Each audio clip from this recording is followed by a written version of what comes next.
Fréquence A, une émission proposée par Radio Boomerang 89.7 FM avec Conscience Roubaix Street, présentée par Samir, car ici se joue la culture.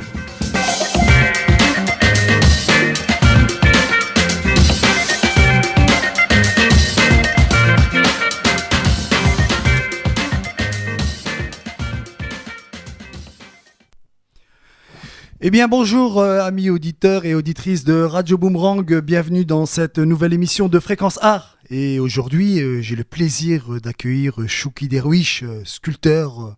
Voilà Chouki qui a une grosse actu le week-end dernier avec la Nuit des Arts, qui a été sur le pont, qui a rencontré pas mal d'habitants, enfin d'admirateurs, de contemplateurs. Donc Chouki, je vous le rappelle, est résident aux ateliers Jouret. Et merci Chouki d'avoir répondu à l'invitation de l'émission Fréquence Art et de Radio Boomerang. Donc bonjour à toi, tu vas bien ? Oui, salut Samir, je te remercie pour cette belle invitation. Et alors Chouki, tu viens de Lille, pas trop perturbé avec ce temps un peu maussade, on va dire, pour ce printemps un peu ici sur la métropole. Oh on est dans le Nord quand même. Il n'y a pas de souci. Ouais. Et alors Chouki, tu as été très actif le week-end dernier entre la Nuit des Arts, une intervention dans un lycée, on va le citer, c'est le lycée Averroès qu'on salue bien. Et donc voilà, c'est pas trop fatigué ? Oui, non, ça va. J'ai eu le temps de bien récupérer. On a eu effectivement une très belle édition de la Nuit des Arts donc aux ateliers Jouret, où je suis résident depuis un peu plus de 4 ans maintenant. En fait, essentiellement pour accueillir mes stagiaires pour les cours de sculpture sur bois. Et effectivement, le samedi, en plus, il y avait cette belle invitation de la part du lycée Averroès pour la 3e édition du Salon du Livre. Et c'était vraiment chouette, toutes ces rencontres. Voilà, très enrichissantes. Le livre, on va en parler dans l'émission. Hein. Il y a notamment, tu as écrit un livre, mais on va y venir tout à l'heure. Alors, Chouki, donc tu es installé aux ateliers Jouret, ça fait quelques années, on te croise, on discute, mais on voudrait te connaître un peu plus. Moi, en tant que Roubaisien, je me dis, Chouki, d'où il vient, comment est venue sa passion pour son art, pour la sculpture, hein, notamment sur bois. Alors, ma première question, Chouki, c'est tes origines, où t'es né, comment t'as grandi, donc dis-nous un peu. Alors, moi, je suis né à Lille. J'y habite toujours. Ouais. Et j'ai eu la chance, en fait, de vivre 3 ans en Algérie, de 1985 à 1988, où j'ai eu donc ce destin, finalement, cette chance de passer mon CAP de sculpteur sur bois. Et donc, là-bas, ça a été mon premier contact, finalement, avec un art sacré, à travers les arabesques, les entrelacs géométriques, tout ce qui est géométrie sacrée de manière générale. Et puis voilà, donc ça a été mes premiers pas dans la sculpture sur bois. Et alors, tu nais à Lille, et alors qu'est-ce qui fait que peut-être tes parents se disent on va aller retourner en Algérie, ça a été un épisode dans la vie familiale ? Exactement, mes parents se sont mariés à la fin des années 60 dans le Pas-de-Calais, à Libercourt précisément, et après plus de 20 ans de mine, donc mes parents avaient toujours eu ce souhait de retourner vivre au pays d'origine, à savoir l'Algérie, ce rêve qui a pu être concrétisé en 1985. D'accord. Et alors ils y sont restés, eux ? Alors oui, tout à fait, D'accord. Ils vivent là-bas. Et alors, tu évoquais la ville de Tlemcen, hein, c'est bien ça ? Exactement. Mais Tlemcen, ça t'a marqué comme ville. Tu as passé 3 ans, tu nous as dit. Et oui. C'est une ville qui dégage quand même quelque chose. On va à Tlemcen, on ressort avec une certaine émotion et on est touché par cette ville. Oui, il y a un très très bel héritage, et d'art et de spiritualité dans cette filiation. On a par exemple la mosquée Sidi Boumedienne, qui est donc dans la même veine que ces grands mystiques de l'islam comme Ibn Arabi, comme Jalal ad-Din Rumi, tout ça, donc qui sont très très présent dans la littérature spirituelle de l'islam. Et donc, effectivement, cette ville est quand même préservée et accueille tout ça. Ça a été, alors, ça a été une capitale culturelle, un croisement entre différents courants. Alors, islamiques, mais aussi il y a eu les juifs, il y a eu pas mal de, il y a eu des chrétiens aussi qui ont un peu séjourné là-bas, qui ont apporté leur touche à la communauté de, entre guillemets, de Tlemcen, si je me trompe pas, c'est bien ça? Ah oui, tout à fait. En fait, on a vraiment cette culture qu'on appelle arabo-andalouse, Ouais. ou hispano-mauresque, où effectivement les trois religions étaient évidemment très très présentes et très actives culturellement et spirituellement. Et alors, c'est là que est venu ton goût pour l'expression artistique. Il y a un moment, s'il y a quelque chose qui t'a éveillé et qui t'a mis sur la voie de ton expression, qui est la sculpture. Alors, pour dire les choses chronologiquement, en Oui. fait, j'ai obtenu mon CAP de sculpteur sur bois en 87. En 88, pour mes 18 ans, je revenais vivre ici, au pays, donc en région parisienne. Et en fait, je découvre l'œuvre de Titus Burckhardt, qui est un grand métaphysicien devant l'éternel, et qui, à travers ses ouvrages, m'expliquait tout ce que j'avais appris à faire à travers les arabesques, toute cette géométrie sacrée, des motifs qu'on va retrouver dans l'ornement et dans l'art islamique de manière générale. Et alors que ma formation était purement manuelle, j'apprenais finalement que derrière ces motifs, cette ornementation, il y avait tout un langage, un symbolisme, voire une métaphysique que je ne soupçonnais pas, évidemment, à l'époque. Donc j'entre de plein pied, finalement, au début des années 90, à travers cette œuvre donc, de Titus Burckhardt, qui, comme chacun sait, est proche voilà, de René Guénon, de Fridtjof Schion, de Martin Lings, de Léo Chaya ou encore d'Ananda Coomaraswamy, pour n'en citer que quelques-uns. Et ça a été d'abord une révélation et ensuite une entrée en matière pour essayer de mieux comprendre l'aspect finalement spirituel qui se dégageait des formes qui étaient dessinées sur le bois. Et alors, quand tu découvres Titus Burckhardt, c'est bien ça, Oui. et tu es déjà en action, quoi. Tu es déjà sculpteur. Ah oui, oui, tout à fait. Tu es jeune sculpteur à l'époque. Je suis jeune sculpteur. Toujours jeune, hein, on est de la même année, mais vous devinerez après. Et effectivement,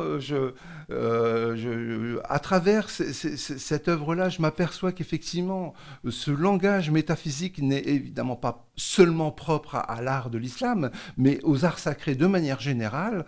Et finalement, c'est la porte d'entrée à une nouvelle étape dans ma vie. Donc, c'était au début des années 90, 92, donc toujours en région parisienne, où je commence à m'intéresser au dialogue interreligieux de manière générale, le dialogue entre les cultures spirituelles, et en approfondissant un petit peu plus ma quête, et finalement, de fil en aiguille, entre ma formation initiale et toutes ces rencontres qui ont lieu, commence à germer et à naître ce projet qui va être le nom de l'exposition, de mon exposition, et le nom de mon premier livre, à savoir Le Sacré comme inspiration. Et alors, à Paris, tu intègres un atelier, tu fais ça à la maison, dans un appartement. Comment que ça se passe? Parce que il y a les mètres carrés, il faut pouvoir en disposer, surtout dans la région parisienne. Je pense que c'est pas facile pour un jeune artiste qui arrive comme ça. Ah non, c'était pas facile du tout, mais disons que voilà, il y avait toujours de quoi bricoler, de quoi faire, et je voudrais vraiment revenir sur cet aspect de rencontre qui finalement a commencé à mûrir, et à partir de ce moment-là, effectivement, à travers ma formation initiale et puis les rencontres que je faisais. Un exemple, voilà, comme ça, qui me revient au début des années. Donc c'était en 92, par exemple, il y avait une rencontre islamo-chrétienne à la mosquée d'Arwa à Paris. Et il y avait paix à son âme, le père Michel Lelon et un autre conférencier musulman qui était en train de présenter les 7 versets de la Fatiha, donc qui est la première sourate du Coran, et les 7 versets de la prière du Notre Père. Ouais. Alors moi, je découvrais ça, et ils étaient en train d'expliquer un peu les étonnantes ressemblances entre les 7 versets de part et d'autre. Et moi, j'écoute, et je me dis, alors vraiment très naïvement, je me dis, mais c'est marrant que les chrétiens, ils ont une prière qui est proche de la nôtre. Bah. Et puis tout simplement, ça a été à chaque fois l'occasion évidemment de se remettre en question, mais surtout de se dire qu'on ne sait pas grand-chose et que finalement le chemin pour apprendre et connaître est une nécessité. Et de fil en aiguille, alors à l'époque, je m'étais promis que le jour où je trouverais le texte de la prière du Notre Père en araméen, eh bien j'en ferai une sculpture. Et comment dire, j'en suis à ma 3e édition. Voilà. Et alors, comment que ça se passe à l'époque quand tu es à Paris? Tu lis des textes, tu écoutes des chants, ton inspiration, elle vient comment? Tu vas à des conférences, tu es touché par les messages qui sont passés, les messages entre les différentes religions qu'il peut y avoir. Tu parlais de l'islam, de la chrétienté, mais il y a peut-être aussi le bouddhisme ou le judaïsme qui vient justement te capter, quoi, je veux dire. Exactement. Il y a cette célèbre et heureuse citation où il est dit que tout ce qui monte converge. C'est-à-dire qu'au-delà de la diversité des formes, c'est devenu vraiment ma ligne de travail. C'est-à-dire qu'au-delà de la diversité des formes symboliques qu'on va retrouver au pied de cette montagne métaphorique, force est de constater que on parle quand même un peu beaucoup du même essentiel. Je donnerai un exemple. Par exemple, donc, en 96, je reviens dans le Nord. Le dialogue se poursuit, notamment auprès de la CMRP, la Conférence mondiale des religions pour la paix à Lille, auprès de Coexister, une association plus récente, au centre spirituel du Haumont, ici à Mouveau, et tant d'autres. Et encore récemment, ensemble avec Marie, pour vraiment rappeler un peu les dernières. Et auprès de la CMRP, je me souviens qu'on avait dessiné à l'époque, c'était donc dans les années 2000, un petit dessin sur un format A3, on avait dessiné 2 mains. Et sur chaque doigt, on avait mis la formule « Ne fais pas ce que tu ne voudrais pas qu'on te fasse et aime ton prochain comme toi-même », avec les mots de la tradition juive, avec les mots de la tradition chrétienne, musulmane, hindoue, bouddhiste. En fait, on avait 10 propositions. Tout superposé, quoi. 10 propositions avec les mots de chacune des traditions pour dire qu'évidemment, c'est universel. Et ça, voilà. Il est important de le rappeler, de le rappeler. Voilà, pour plaisanter, je dis souvent, vous savez, la sagesse est universelle et malheureusement, la bêtise aussi. En fin de compte, c'est ton essentiel, c'est ça qui te touche, quoi, je veux dire. Voilà, quand on grimpe cette montagne, quand on parle d'amour inconditionnel, quand on parle de sagesse, de fraternité, de compassion, on comprend évidemment que c'est universel dans le sens où ça n'appartient pas à tel groupe humain ou tel autre. C'est au sommet, et chacune et chacun, selon son appel intérieur à grimper cette montagne toujours métaphorique, peut être habité par ses vertus et voir à quel point la fraternité est beaucoup plus proche, la convergence est beaucoup plus présente que les divergences, voilà, la différence qu'on peut retrouver effectivement au pied de la montagne.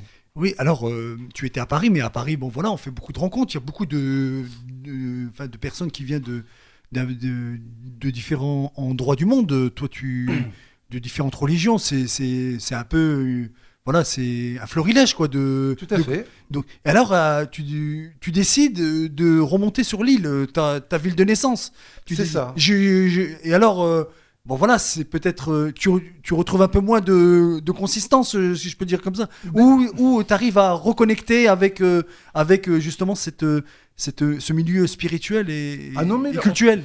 Alors, en fait, la transition s'est faite très naturellement. Quand je suis arrivé en 96 dans le Nord, en retrouvant mes amis d'enfance et tout ça, la question était tout simplement posé, mais les gens se rencontrent où ici? Et très facilement, on a pu indiquer je parlais de la CMRP, je parlais du centre spirituel du Haut-Mont, tout ça. Donc la transition s'est faite assez naturellement. Et disons que le rythme parisien, à un moment donné, devenait un petit peu trop...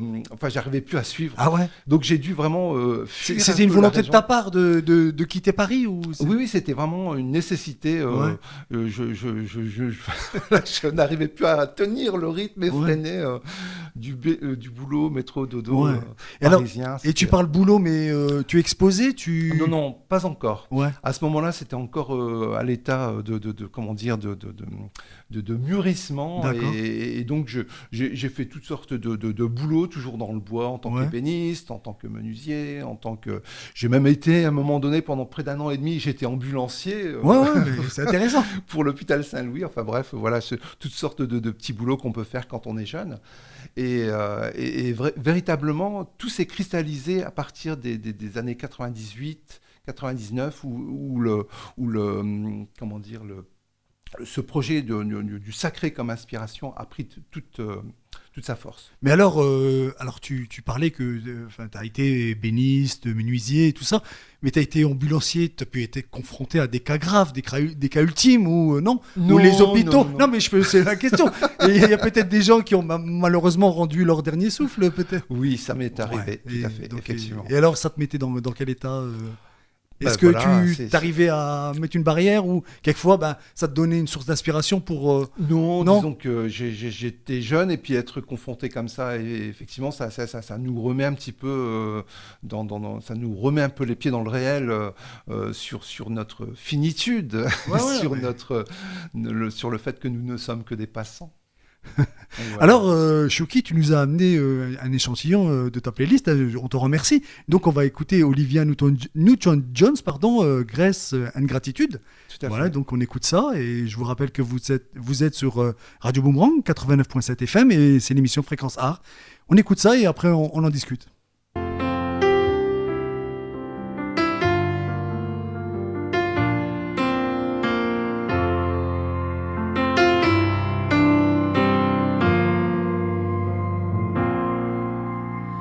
All I have and all I feel is all because of you.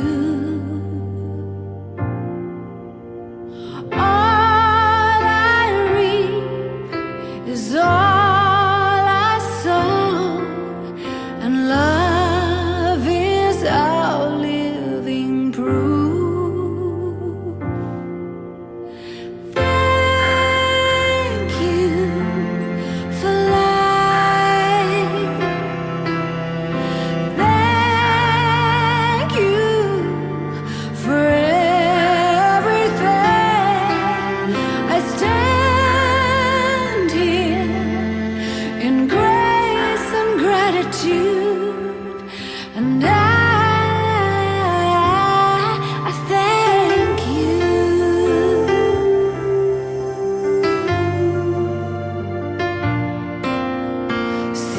Seasons come and seasons go, no matter what we choose.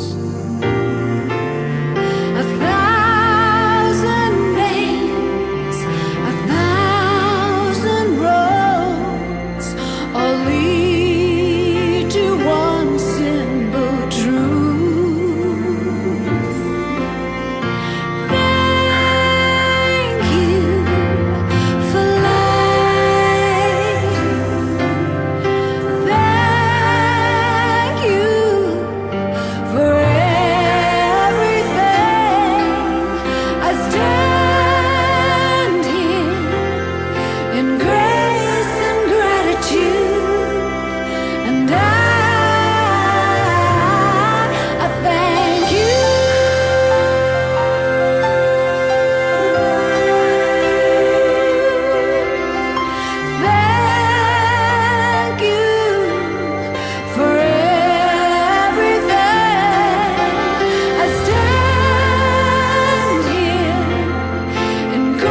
thank you.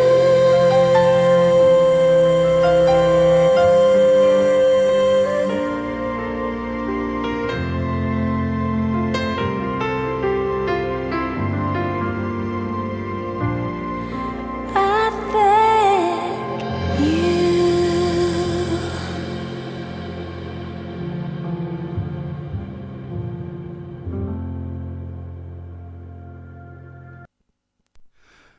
Grace and Gratitude, Olivia Newton-John. Alors, Chouki, ce morceau, pourquoi tu nous l'as amené? Il y a quelque chose qui te touche dans ce qui est chanté. Oui, tout à fait. L'art, on ne le rappellera jamais assez, d'être reconnaissant, de remercier pour la vie, de remercier pour notre entourage, pour remercier pour cette nature, pour cette création. Et vraiment, cette chanson résume à elle seule justement cette attitude. Bon, tout le monde connaît un petit peu cette expression arabe où on dit Alhamdulillah ala kulli hal, Ouais. qui veut dire louange et vraiment en toutes circonstances, louange à Dieu en toutes circonstances, quoi qu'il nous arrive, en fait, il y a toujours la possibilité de passer l'épreuve par le haut et par le fait d'être, comment dire, dans cette gratitude et Tout à- d'accueillir la grâce. Tout Voilà. tout à fait. Je ne sais pas le dire. Non, mais c'est bien Voilà. dit avec tes mots, hein, merci, en tous les cas. Alors, on revient sur ton arrivée à Lille. Donc, tu arrives à Lille, ta ville de naissance. Là, tu es sculpteur, mais est-ce que tu as un atelier ou un lieu où tu pratiques ton art?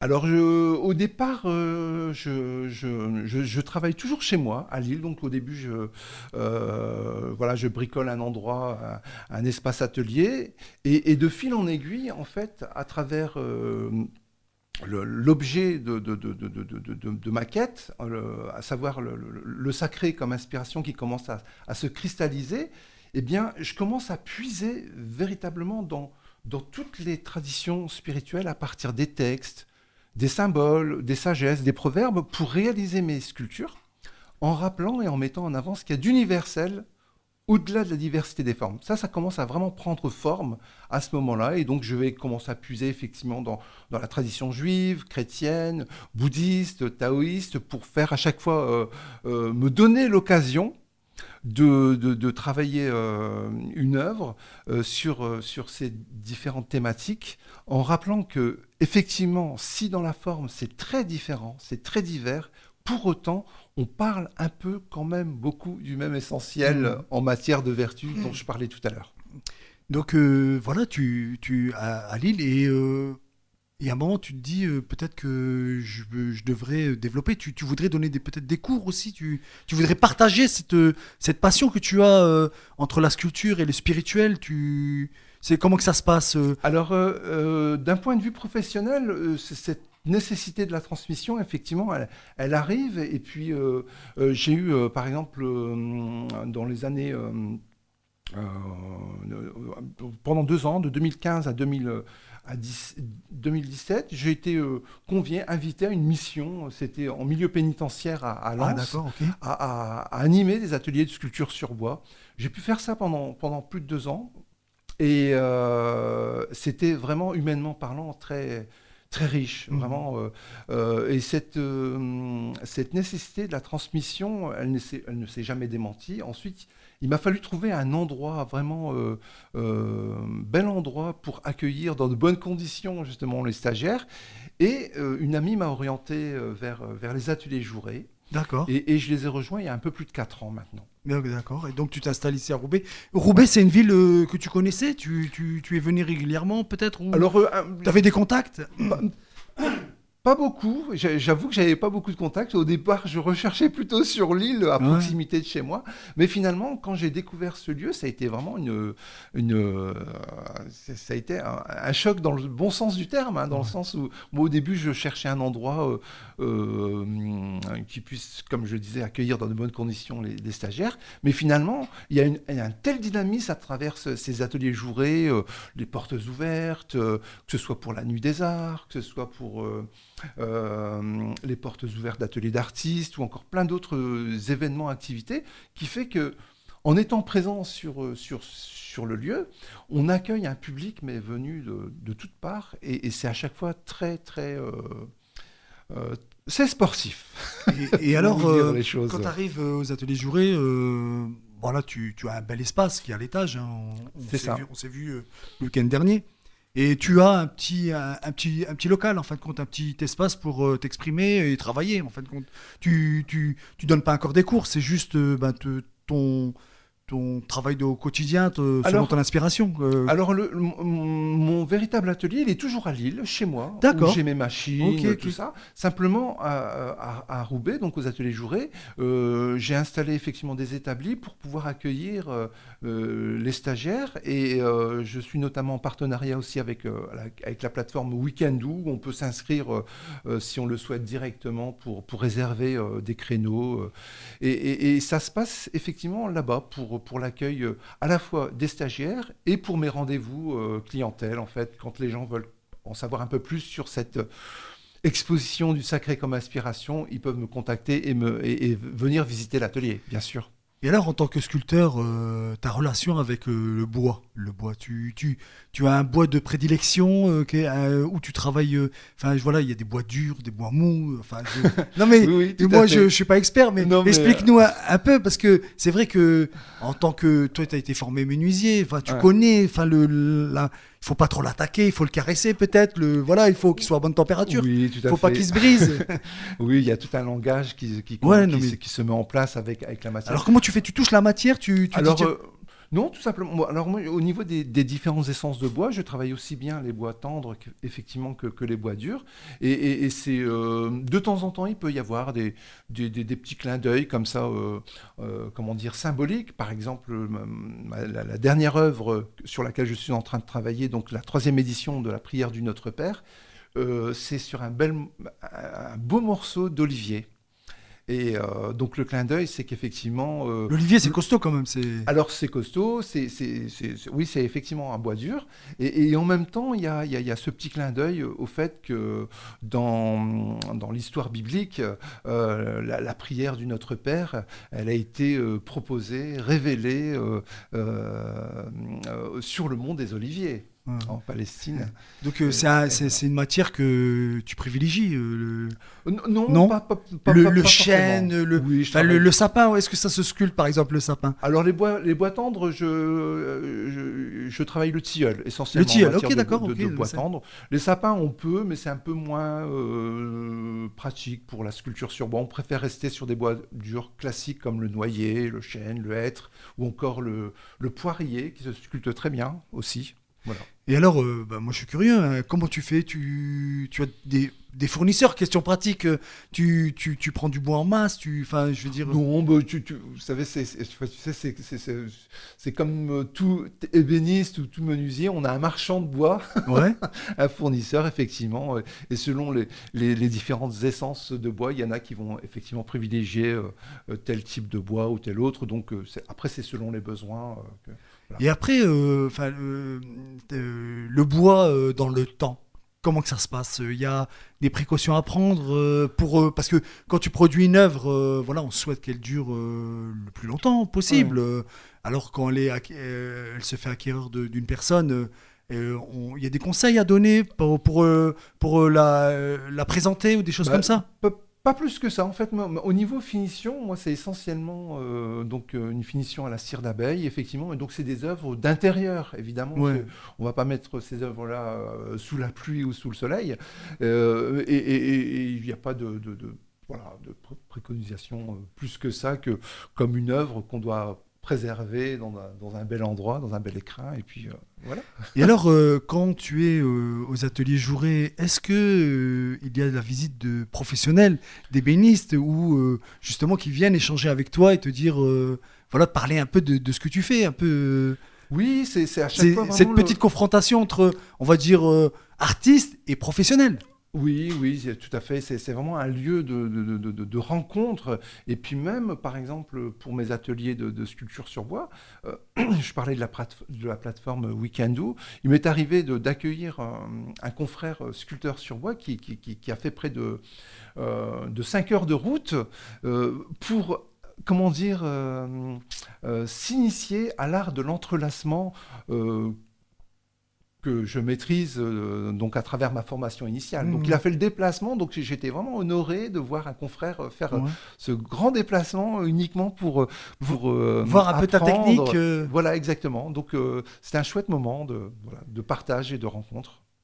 Et alors, tu exposes, les expositions ont pris une place très grande dans ta vie d'artiste. Ça a commencé à démarrer quand, le fait que tu exposes un peu dans différents lieux sur la métropole et aussi Ouais. peut-être ailleurs, hein, dans d'autres endroits, Alors, en France ou peut-être à l'étranger. Alors tout à fait. Donc d'un point de vue professionnel, toujours, je participe donc de manière cyclique, donc tout au long de l'année, à des salons des métiers d'art, à des salons zen. De temps en temps, j'ai pu faire quelques festivals médiévaux ou encore quelques festivals chamaniques. Et le but étant de présenter ce travail autour du bois, de rappeler effectivement que ces sources d'inspiration qui viennent de divers horizons, pour autant, au niveau du langage, de l'expression de l'universel, c'est présent au-delà de la diversité de la forme. Ça, c'est toujours ce travail de présentation que je fais ici et là quand je suis en mouvement. Puis après, effectivement, j'organise dans différents lieux cette exposition du sacré comme inspiration. J'ai d'abord commencé à Villeneuve d'Ascq. Mes premiers pas, ça a été à la ferme, à la galerie de Sailly, la ferme du Pire. D'accord. Donc ça a été mes premiers pas dans le fait de présenter cette exposition-là. Et C'est récent alors, c'est pas. alors là, ça remonte à près de 20 ans. D'accord, ok, bah, ça Oui, va. ça Ouais, remonte à ouais, près ça de va. 20 ans. Ouais. C'est bien de faire la chronologie Voilà, de donc cette ça évolution. c'était... et pendant quelques décennies, effectivement, je proposais cette exposition en solo. Et en 2019, à la suite d'une réservation d'un très beau lieu, le château de Bourgogne à Étainpuy en Belgique, est venue cette idée de proposer l'exposition du sacré comme inspiration, mais dans un mode collectif, c'est-à-dire d'inviter d'autres artistes qui sont de perspectives spirituelles très diverses et qui pour autant ont ce souci de l'universel et le fait que tout ce qui monte converge. Donc il y a eu plusieurs éditions et avec toujours cette idée de présenter le sacré comme inspiration, donc en étant de tradition juive, chrétienne, musulmane, chamane, taoïste, etc., bouddhiste. Et le temps d'une expo, ben, on se met à organiser notre événement. Voilà. La plus belle et grande exposition que j'ai pu faire dans ce sens-là, c'était au château de Flers il y a 2 ans. Il y a 2 ans, oui. Où on avait été merveilleusement bien accueillis par Villeneuve d'Ascq au sein du musée, où donc nous étions 9 à exposer, et c'était vraiment un chouette souvenir. Et alors, tu parlais de ta volonté de partager les cours que tu donnes. Enfin, c'est quelque chose que tu as démarré depuis quand? C'est venu comme ça au fil de l'eau, de par les commentaires ou les remarques que tu as eues, les personnes qui voudraient justement apprendre de ce que tu fais. Comment ça s'est fait? Eh ben, effectivement, il y a eu une sorte d'appel quand je présentais mon travail au cours de mes pérégrinations de manière cyclique, hein, à travers ces différents salons auxquels je participais. Beaucoup de personnes me demandaient est-ce que ça serait possible de suivre des cours et tout ça. Donc de fil en aiguille, à un moment donné, il a fallu cristalliser et monter le projet. Donc il y a eu d'abord cette première étape où effectivement pendant 2 ans je donnais des cours donc à Vendin-le-Vieil, pour ne pas citer cet établissement pénitentiaire. Et puis ensuite, effectivement, à la recherche du lieu où j'aurais pu justement accueillir mes stagiaires, est tombé donc la découverte des ateliers Jouret, hein, qui a été vraiment une bénédiction dans le sens où c'est venu, comment dire, Impulsé. confirmer et impulser la possibilité de pouvoir concrètement accueillir de manière régulière. Voilà, donc j'ai 3 créneaux en gros dans la semaine de possibilités, le mardi soir, le jeudi soir ou encore le samedi quand je suis pas en sortie.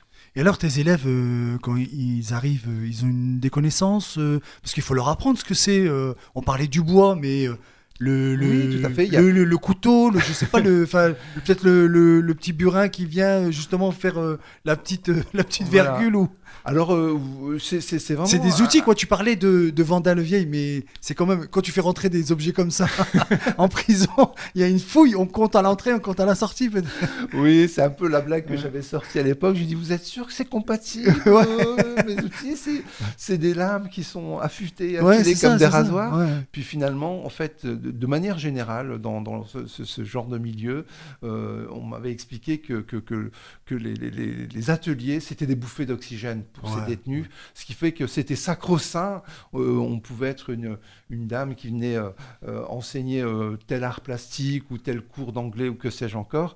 Les ateliers se passent très bien. Il peut y avoir beaucoup de soucis entre les détenus et les surveillants, Ouais, ouais. mais avec les intervenants extérieurs, ça se passe très bien. Et j'ai eu aucun souci, vraiment, pendant près de 2 ans, pratiquement à temps plein, là-bas. Et tu ressentais cette entre guillemets, C'est ça, cette évasion exactement, c'est le terme. de la part des détenus, quoi, Tout à fait. qui avaient ce moment, je sais pas, c'était peut-être des cours d'1 heure, 2 heures. Voilà, c'était des ateliers de 3 heures, 3 heures heures, le matin ouais, et ok. 3 heures l'après-midi. Donc c'était Ok. des groupes différents. Ouais, ouais. Et je faisais ça donc le mardi, le mercredi et le jeudi. Et non, j'en ai gardé un très bon souvenir. Et puis effectivement, après, il a fallu élargir. Et puis, et par le biais des ateliers jourés, d'accueillir mes stagiaires et de pouvoir les initier à la sculpture sur bois, la connaissance des différentes essences de bois, les différents outils qu'on utilise, les gouges, les burins, les fermoirs, etc. Ouais, ouais. Et cette initiation-là, elle peut se faire de manière ponctuelle, c'est-à-dire c'est juste un atelier d'initiation ou au contraire un atelier qui va être progressif dans le temps. Alors, quand je suis venu visiter ton atelier, j'ai vu des œuvres assez massives, quoi. Je veux dire, quelquefois, ça fait, je pense, un certain poids, peut-être. Je sais pas, tu t'aides de machines pour les lever, parce que je vois des pièces en chaîne, peut-être, qui sont Ouais. assez lourdes. Ben non, pas autant que ça. Je veux D'accord, dire, tout seul, même Ouais, les ça va. grandes pièces, Donc, je peux les porter, c'est ouais, pas un je me souci. Après, effectivement, pour la préparation, il peut y avoir des machines en amont qui, par exemple, souvent pour plaisanter, je me présente en disant je m'appelle Chouki Derwish, je suis sculpteur et tourneur aussi un peu. Ouais. Alors je tourne pas comme le derviche Oui, tourneur. oui, c'est ça. Mais souvent, ton nom évoque justement le Parce derviche que- tourneur. Parce que c'est le même nom en fait en arabe, Ouais, il y a ouais, qu'une seule ouais. écriture Ouais. et une seule prononciation. Et en fait, je suis tourneur sur bois. D'accord. Voilà pour la petite. C'est étonnant quand même cette Et- corrélation entre ton nom et justement le fait qu'un derviche tourne aussi, quoi. Exactement. Et bon, j'en joue évidemment. Hein. Et c'est donc il y a pas mal de pièces qui effectivement que je prépare au tournage frontal, donc des pièces qui sont assez massives que je prépare au tournage et puis que je travaille ensuite à la sculpture. Ou encore un autre jeu de mots que j'ajoure à ma scie à chantonner afin d'arriver. Ouais, ouais. Mais alors, je parlais du fait que je suis venu voir tes œuvres dans ton atelier et j'ai vu aussi que tu avais participé à une sorte de puzzle mathématique où il faut assembler des formes et c'est pas évident, je veux dire. Et ça a été. Alors, ça s'est fait comment ce projet Alors, c'est pas en bois, hein, c'est en matière plastique, mais je vais dire, oui. ça fait une sorte de mosaïque ou bien de vitrail voilà, Exactement. assemblé. Alors- Si je m'exprime bien. Oui, tout à fait. En fait, comment dire, suite à une commande pour la ville de Villeneuve-d'Ascq, j'ai été amené à travailler avec la technologie laser. Voilà. Et puis de fil en aiguille, j'ai fait connaissance avec ce matériau qu'on appelle le plexi acrylique. Et est venue cette idée de retravailler sur un motif que j'avais réalisé sur une grande sculpture qui s'appelle Sama, ou la danse cosmique des derviches tourneurs. Et à l'époque, en fait, pour ce projet-là, j'avais dessiné un derviche tourneur de manière géométrique à la façon d'Escher. Alors Escher, c'est un artiste mathématicien néerlandais qui est mort dans les années 70 et qui était le maître incontesté du pavage géométrique, où il était capable de faire des sortes de puzzles, des sortes de mouvements dessinés qui s'imbriquaient, qui s'emboîtaient à l'infini. Alors à l'époque, je m'étais dit, mais qu'est-ce que j'aimerais bien faire un derviche tourneur comme Escher. Donc il m'a fallu un certain temps avant de finaliser le projet. J'en ai fait une sculpture et effectivement, ensuite, de cette sculpture, c'est devenu un jeu. Un jeu, ouais. Donc, que je propose voilà, dans mon atelier. Mais c'est lié aux mathématiques, hein, ce jeu. Ah oui, il y a une certaine logique à avoir. C'est très géométrique, c'est Ouais. très et en même temps ça plaît bien, les gens aiment bien ça. C'est un temps qu'on se donne de Ouais, méditation. C'est pas facile aussi. À s'amuser. Moi, j'avoue, j'avais pas la patience de. Aussi, faut Et peut-être j'avais pas le temps, il y avait tellement de choses à voir lors de la Nuit des Arts, donc c'est. Voilà, mais je vous encourage en tous les cas à vous confronter à ce Pulse. Merci. Alors, Chouki, je te propose d'écouter un deuxième morceau un excellent morceau, hein, moi, que j'apprécie aussi beaucoup. C'est Steeples chante à The Palma, c'est ça, hein? The Palm, pardon, chante à The Palm. Oui, chant the psalm, donc le fait de chanter un psaume, Ouais. c'est la traduction de cette chanson. Je de l'ai mal Steeples, prononcé. Psaume, pardon. Oui, non, mais il n'y a pas de souci. Ouais. Donc on va écouter ça et Merci. on te remercie de nous apporter un peu ce message. À tout de suite, hein, vous êtes sur Radio Boomerang 89.7 FM, on se retrouve tout de suite.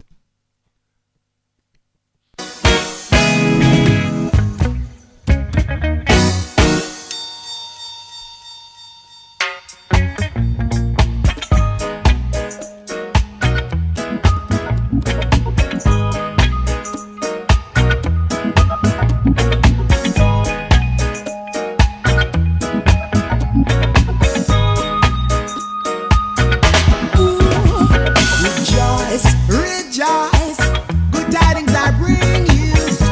Yeah, yeah, a message to you, my friend. Invoke your angels. When flesh I drop, it cannot conquer dread, no. So blow away your blues and feelings. Spirit said, take the world off your shoulders. One foot in the grave, foolish step to take. Who sowing tears shall reap in joy. Wise man doctrines assure you safety. No more stumbling block, backsliders get down. The right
Et on est de retour dans la dernière partie de l'émission Fréquence Art, où on reçoit Chouki Derwish. Chouki, on a parlé de tes débuts, de ton arrivée ici, de ton retour dans le Nord, et il y a des projets. Donc on a parlé de tes expos, mais il y a encore, il y a des expos qui vont arriver là ce mois-ci, au mois de juin. Et donc c'est une expo participative avec beaucoup d'artistes qui vont être à tes côtés justement pour présenter tout ce qui sera présenté. Donc, alors, est-ce que tu peux nous en parler? Oui, tout à fait. Alors, Chouki, juste un peu plus près du micro, merci. Alors, donc cette exposition du sacré comme inspiration, donc comme je le disais, je la propose depuis quelques décennies en solo. Et depuis 2019, en fait, je la propose aussi dans un format collectif. Voilà, dans le sens où j'invite des artistes qui viennent de traditions, de perspectives spirituelles différentes à me rejoindre le temps d'une expo. Et là, j'en suis déjà à ma 6e.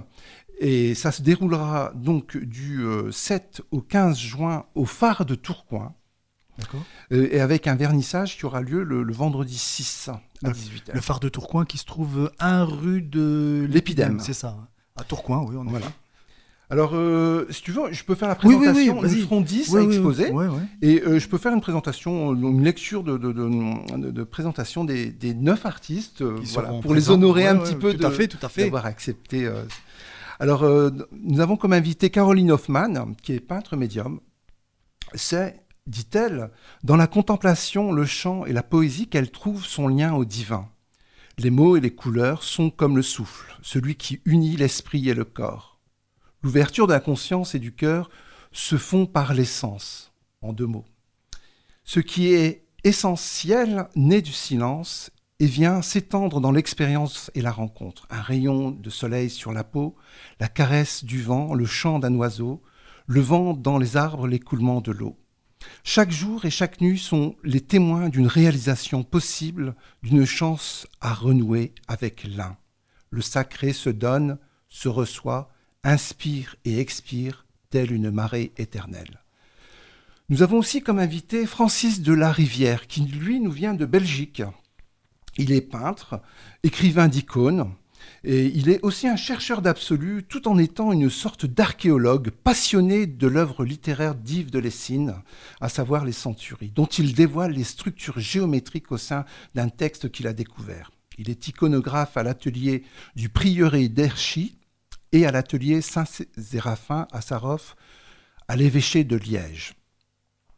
Nous avons aussi comme invité Annick Akarama, qui nous fait l'honneur de faire le déplacement depuis la Suisse, où elle vit. Elle aime, dit-elle, peindre et dessiner dans l'intimité du silence, ouaté d'odeurs d'encens. Elle se centre, fait le calme en elle, elle médite de manière à se relier au monde spirituel, à la nature, à la terre-mère, à l'esprit de toute chose, afin que cela lui donne la justesse de l'inspiration et du message à transmettre, la force de la touche, le bon état d'esprit intérieur, afin qu'il s'imprègne sur la toile. Elle souhaite que ces images soient des supports qui embellissent le monde, apportent aux amateurs un mouvement qui touche leur âme et les pousse à devenir des êtres meilleurs. Alors nous avons aussi comme invité François Andriès, qui est de la région, qui, tout en étant un illustrateur, pratique en quelque sorte, avec son art, une sorte de photographie en noir et blanc des états modifiés de conscience. Il a, dit-il, ainsi pu entamer ce qu'il désigne comme une quête du soi intérieur. Les réflexions concernant ces thèmes de prédilection se creusent et se précisent de plus en plus autour des énergies, des formes sacrées, du fractal, et des sciences occultes. On peut donc retrouver de manière quasi systématique ces inspirations qui s'invitent spontanément dans ces créations, incitant alors le spectateur au voyage et à l'introspection, une invitation à traverser le seuil de la porte. Nous avons aussi comme invité Marie-Pierre Lemayeux, qui est peintre médium, conférencière et sculptrice. Elle accompagne, dit-elle, des femmes en quête de sens de libération matricielle depuis 25 ans. Elle est l'auteure de 3 livres reliés au féminin sacré. Pour elle, vivre de ses dons est un essentiel à faire découvrir à tous. Elle propose des initiations en ligne de la matrice à l'âme actrice pour se libérer de tous nos conditionnements. Elle est une dame qui nous parle d'âme. Alors nous avons aussi comme invité Jonathan Vendrome, qui est peintre. Alors sa démarche, dit-il, est de tenter sans cesse de transcender ses incapacités à être et de sublimer ce qui le rend tout petit. Sa démarche est celle d'un spirituel sans domicile fixe. Il trouve dans la peinture la possibilité d'un réconfort mystique. Il ne s'arrête pas à un style ou courant de peinture, c'est avec un regard profane qu'il parcourt aussi des questions d'ordre sacré. Il utilise certaines références religieuses, comme la chute, la rédemption, les limbes, la croix, qu'il intègre indirectement dans ses compositions. Il tente d'offrir la possibilité de se souvenir d'un lieu oublié, se servir du connu pour amener vers l'inconnu. Alors nous avons aussi comme invité Caroline Lagneau, qui est dessinatrice. Il semblerait, dit-elle, que sa vie ait été bercée par le rythme, comme à la recherche d'une vérité mystérieuse. Au cours de son chemin, elle est allée trouver des personnes pour accompagner sa quête de sens et d'absolu. Cela s'est poursuivi à l'aide de stages, d'ateliers énergétiques et d'ouverture à la médiumnité. En tant que musicienne, l'accompagnement vibratoire fréquentiel est venu s'ajouter aux divers soins qu'elle propose aujourd'hui en tant que naturopathe énergéticienne. Elle a découvert que les vibrations pouvaient être visualisées. C'est pourquoi elle a pris, avec Mohamed Talhaoui, des cours de géométrie sacrée pour s'initier à la connexion des artisans ornemanistes. Ces réalisations ont pour but de transmettre cette vibration qui pourrait résonner avec notre être profond. Alors nous avons aussi comme invité Mustapha Djellali. Il est aussi qui est sculpteur et auteur de 2 livres qui, comme ses sculptures, sont imprégnés de cette nécessité du dialogue des cultures spirituelles afin d'être un témoin, un artisan de paix. Le médium sur lequel il travaille, à son image, est teinté d'humilité et transpirant de vérité. Il sculpte ses projets sur des blocs de béton cellulaire et de plâtre en s'inspirant du monde de l'hermétisme et du symbolisme.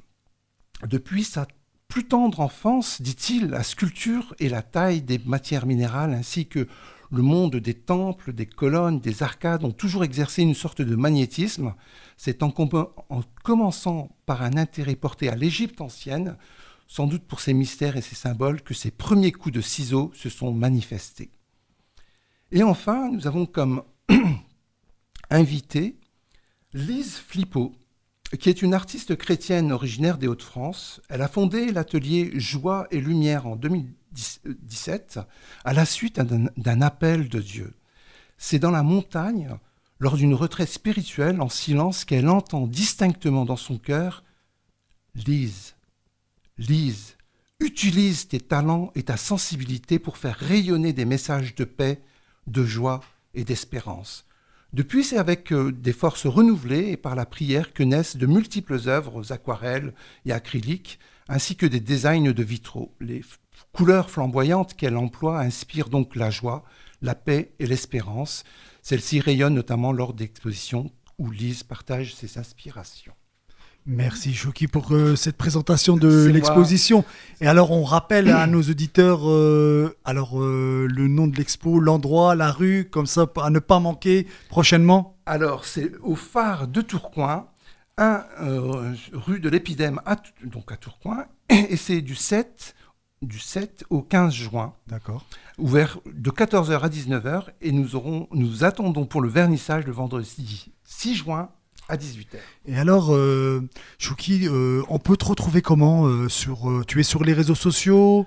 Voilà, pour ceux qui voudraient te contacter, te connaître. Oui, tout à fait. Alors, il y a mon site principal qui est derviland.com. Ouais. Vous me retrouverez évidemment sur les réseaux sociaux Instagram, Facebook ou encore ma chaîne YouTube sous mon nom, tout simplement, Chouki Derwish. D'accord. Voilà. Et alors, Chouki, pour conclure cette émission, tu voulais nous faire une lecture.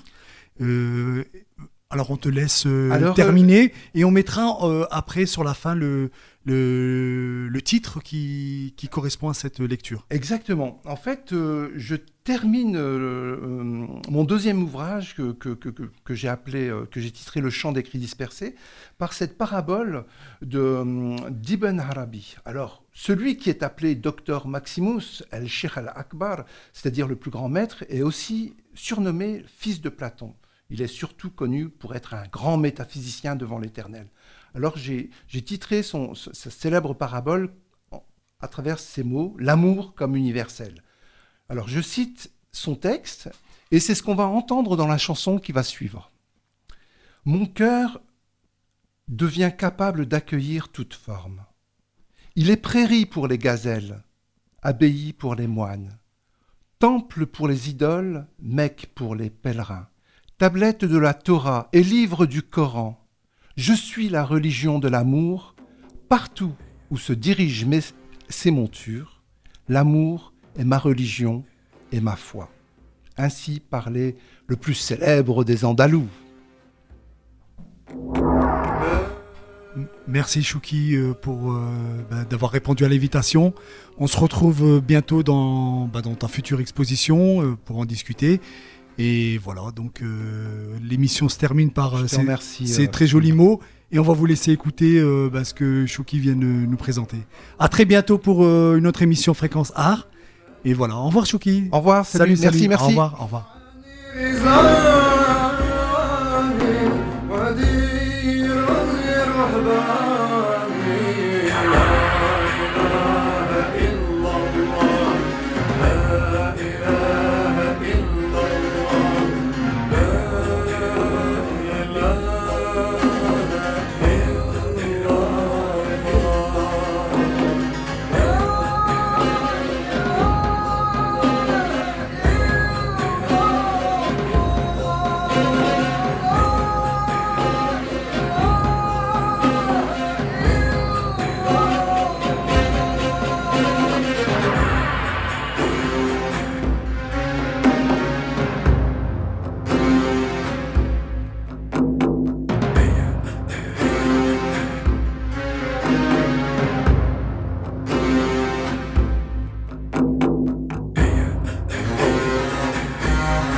Fréquence A, une émission proposée par Radio Boomerang 89.7 FM avec Conscience Roubaix Street, présentée par Samir, car ici se joue la culture.